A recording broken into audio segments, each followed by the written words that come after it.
Today we'll be discussing Standard 5 of the California Standards for the Teaching Profession, Assessing Students for Learning. My name is Beth Luttrell, and I'm the coordinator for California Teacher Induction in the San Mateo Foster City School District. When I began teaching 37 years ago, assessment was seen as something that came at the end of a unit. Students either got it or they didn't, and the teacher moved on. There was a perception that failure was a viable option, and students were responsible solely for their grades. But in about the mid-1980s, we began to realize that teaching was only teaching if the students were learning. So let's fast forward to the 21st century and think about teaching and learning. In this cartoon, the little brother is telling Tiger that he has taught the dog to whistle, but the dog doesn't whistle. And so the punchline is that Pumpkinhead taught him to whistle, but the dog didn't learn it.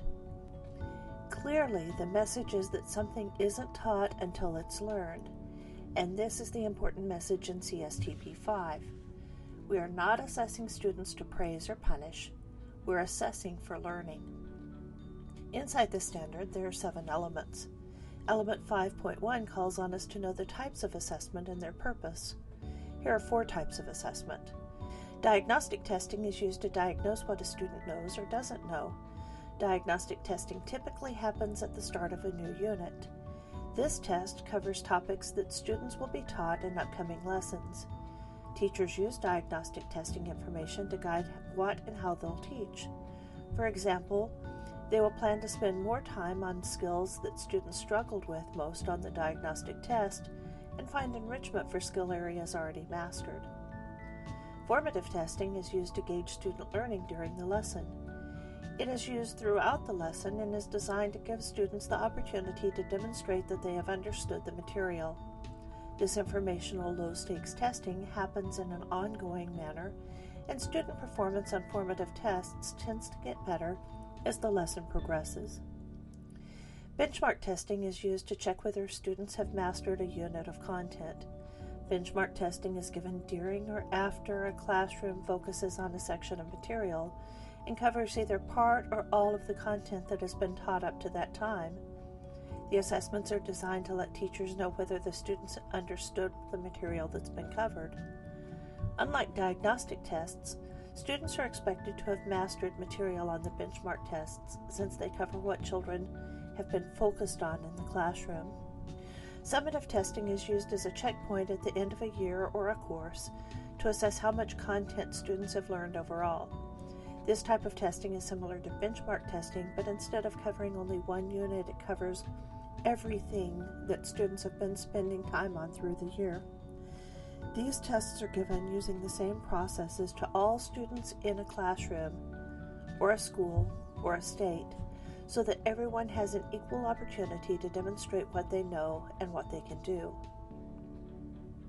Within each of those types of assessment, there are selective or constructive responses, which are usually short answers that quiz knowledge or comprehension, and essays or complex forms like performance assessments or portfolios that give some insight into analytic and critical thinking on a topic.